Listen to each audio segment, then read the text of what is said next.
Telugu cinema ప్రేక్షకులకి నా నమస్కారం. ఇది నేను ఇండస్ట్రీకి వచ్చి 50 ఇయర్స్, డైమండ్ జూబ్లీ ఇయర్. ఈ ఇయర్లో కూలీ సన్ పిక్చర్స్ ప్రొడ్యూస్ చేసి, లోకేష్ కనకరాజ్ డైరెక్షన్లో, అనిరుద్ మ్యూజిక్, దీంట్లో వచ్చి August 14th diamond Jubilee picture వస్తూ ఉంది. ఇది లోకేష్ కనకరాజ్ ఎలాగంటే ఇక్కడ రాజమౌళి ఇలాగా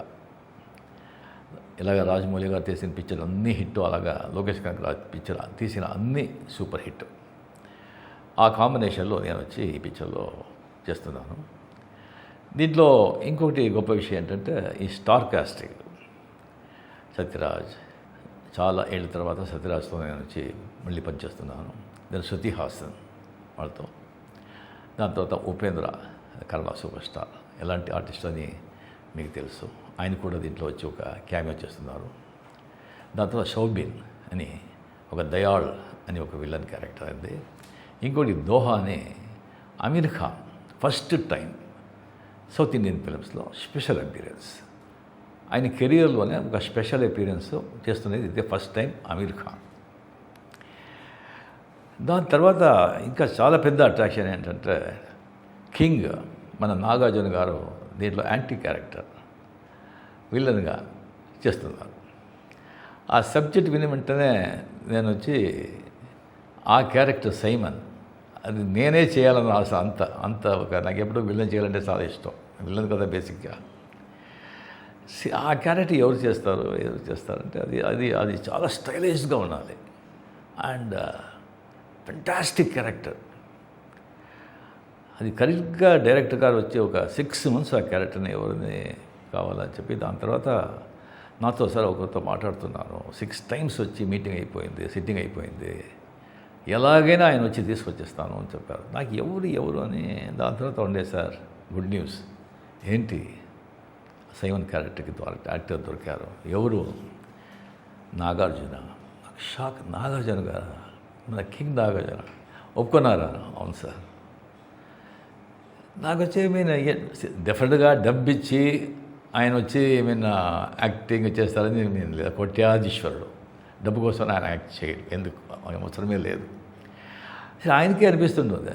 ఐ థింక్ ఎప్పుడూ మంచివాడిగా చేసి ఎన్ని రోజులు మంచివాడిగా చేసేది ఒక చేంజ్ ఉంది, చేస్తామని ఈ పిక్చర్లో ఆయన ఒప్పుకొని ఉన్నారు.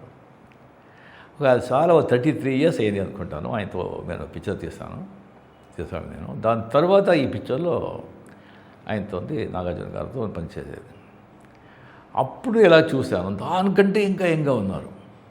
నాదంతా వెంట్రుకలంతా ఊడిపోయింది. అంత యంగ్గా, స్కిన్ టోను, ఫిజిక్స్. నాకు ఆశ్చర్యమైంది. ఏం సార్ ఇది, ఏం రహస్యం, ఏంటి ఇలాగ ఉన్నారు చెప్పండి సార్. సార్ ఏముంది రజనీ గారు, రెగ్యులర్ ఎక్సర్సైజ్, స్విమ్మింగు అండ్ కొద్దిగా డయట్ అండ్ 6:30 దానిపైన వచ్చి మేము డిన్నర్, అంతే. దాంట్లో ఫినిష్ అయిపోవాలి. ఇంకొకటి మా ఫాదర్, ఆ జీన్స్. ఇంకొకటి మా ఫాదర్ చెప్పింది, ఏది విషయాలు పెద్దగా డిస్టర్బ్ చేసుకోవద్దు, హ్యాపీగా ఉండు, జరుగుతుంది అని. అది ఆయన రహస్యం. దాని తర్వాత దీంట్లో వచ్చి ఒక 17 days ఇన్ థాయిలాండ్లో వచ్చి ఆయనతో కలిపి కంటిన్యూస్గా వచ్చి పనిచేసే ఒక అవకాశం దొరికింది. నాగార్జున గారు నా లైఫ్లో మర్చిపోను, నా మైస్లో మర్చిపోను. మీతో మాట్లాడింది, మీ సలహాలు, మీ ఆ నాలెడ్జ్ అంతా. You are a gentleman sir, you are a gentleman, not only handsome, you are a gentleman. And ఆ సైమన్ క్యారెక్టర్లో నాగార్జున గారు పర్ఫార్మెన్స్ చేస్తుంటారు యాజ్ ఏ విలన్. నాకే వచ్చి నేనే ఇలా చేయగలను అనిపించింది. ఫెంటాస్టిక్, అదరగొట్టేశాడు నాగార్జున గారు. డెఫినెట్గా ఫ్యాన్స్ వాళ్ళంతా చూస్తే అది సూపర్.